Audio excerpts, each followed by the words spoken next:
Hey everyone, welcome back to another video, but don't forget subscribe in channel and leave your like. 5 trades the Miami Dolphins could make before the start of free agency.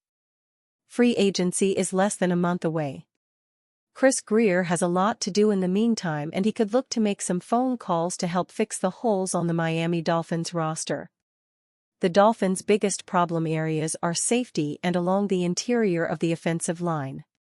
They have a lot more, but those two positions are the biggest needs entering the offseason.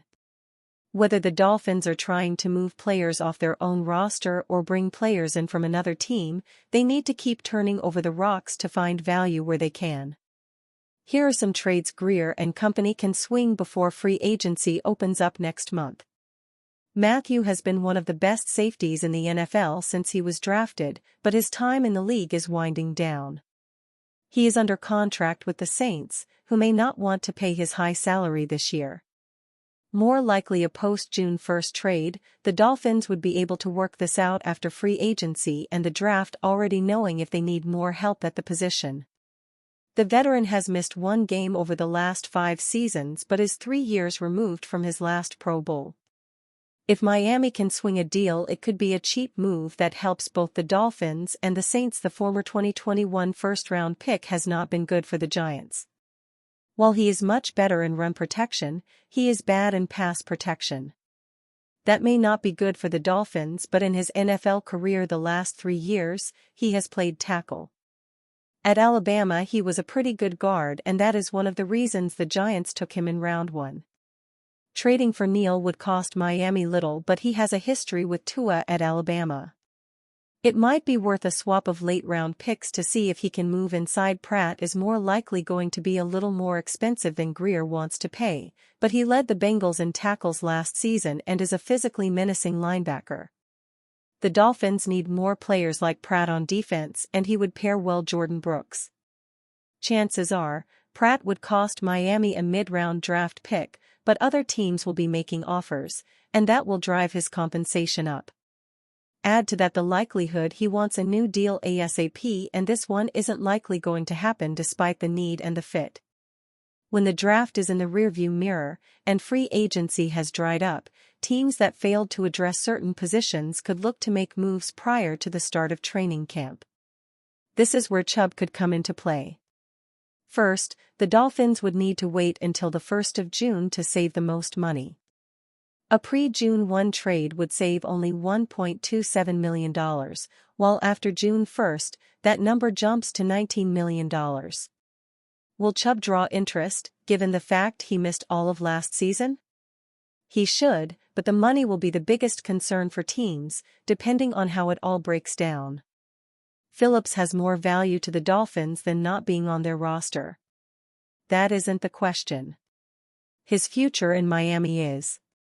Phillips will play the 2025 season, the 5th-year option, and will be a free agent after the season. Given his injury history, Miami should not explore an extension until at least the 2025 season concludes. It would be risky for a team to take Phillips, given the fact he has missed so much time the last 2 seasons, but NFL teams take risks. If the right call is made to Grier, he has to at least consider what he could get. Trading Phillips would save the team $13 million with no dead money. Jonathan Martin shares shocking admission about 2013 Dolphins controversy. It's been a long time that anyone really cared. In 2013, the Miami Dolphins' world was rocked when former offensive lineman Jonathan Martin reportedly stormed out of the team cafeteria and did not return. Back then, it became a massive story that sent shockwaves around a league that, at the time, was a good old-fashioned high school locker room. In an instant, it all changed, and 3 members of the Dolphins would see their lives change because of it. After Miami revealed in November 2013 that Martin's representatives had shared info with the team about allegations of player misconduct, the NFL launched an investigation that resulted in the creation of a 144-page report that supported the allegations of Martin being bullied by Mike Pouncey, John Jerry, and Richie Incognito. When the dust settled, Jerry was released, Incognito was suspended by the league, and 2 Dolphins staff members were fired. Martin was eventually traded to the San Francisco 49ers in 2014, and after a short stint with the Carolina Panthers, he retired due to injury before the start of the 2015 season. Martin is finding himself back in the light nearly 13 years after the incident in 2013. A new report from ESPN chronicles Martin's fall and subsequent turning around of his life came with a major bombshell. Martin told ESPN, "I never believed for a second I was being bullied during his time with the Dolphins." He also called the incident a story and admitted that it's something he has been trying to clear up for 10 years. Martin coming clean likely isn't winning anyone over.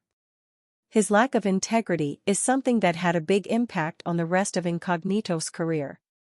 Incognito won't talk about what happened in 2013, but he did share a post on social media on Sunday about who he believes to have been behind Martin's accusations: Martin's mother and father. This recent admission isn't just a reflection on Martin, but also on Dolphins owner Stephen Ross. At the time, Ross didn't want to hear what Incognito had to say, or anything from other Miami players who said there was no bullying going on. Today, Martin is hoping to not only right the wrongs of his past but shed the stigma of his time in the NFL. He doesn't want to be remembered for who he used to be but instead for who he has become. The NFL should learn something from all of this. Sometimes, there is a lot more going on than the impression of a bad look from the public. Martin's acknowledgement of what is now shown to essentially be a lie is the first step in him shedding that image he so badly wants gone. Analyst predicts if Dolphins will trade Tyreek Hill before 2025 season.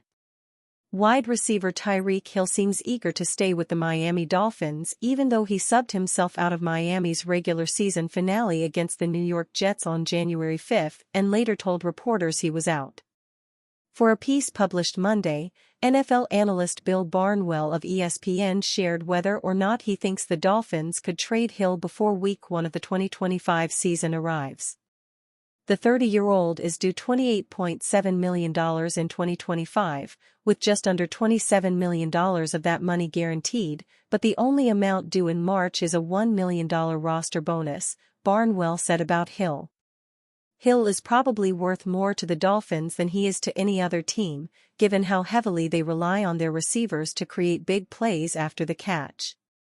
And the fact that he backpedaled on his comments following the Week 18 loss to the Jets suggests he wants to stay with the Dolphins. Given his guaranteed salary, the most likely scenario is that he sticks around in Miami, at least for one more year. Barnwell was referencing how Hill publicly apologized to Miami quarterback Tua Tagovailoa and other teammates during a Super Bowl week media appearance. On paper, the Dolphins' offense would be better with Hill than without him this coming September, even if the veteran has lost a step or two. According to ESPN stats, Hill led the 2024 Dolphins with 123 targets and 959 receiving yards. He was second on the team with 81 catches and tied for second with 6 touchdown catches. Before Hill spoke on Super Bowl Radio Row, stories linked him with the Tampa Bay Buccaneers and Pittsburgh Steelers. Barnwell noted that the Dolphins don't necessarily have to be in a hurry to make a final decision about Hill and could instead wait to see how he feels about the state of the club this summer. While Hill is owed a $10 million base salary and a $15 million option bonus, the latter doesn't need to be paid until August 31, meaning the Dolphins could unload that $25 million on another team if they trade away Hill before the start of September, Barnwell wrote. The trade would free up about $400,000 in cap space if it occurs before June 1 and just under $16 million if it occurs after June 1. Miami wouldn't realize much in the way of cap savings, but it would be the franchise's way to move on from him before a potentially bad situation gets worse. The Steelers pursued offensive playmakers from last March up until the in-season trade deadline this past November. Theoretically, they could take a flyer on Hill in August if he decides at that time he's no longer all in on playing for the Dolphins. And you, fan? Do you think about Tyreek Hill's situation? Write in the comments.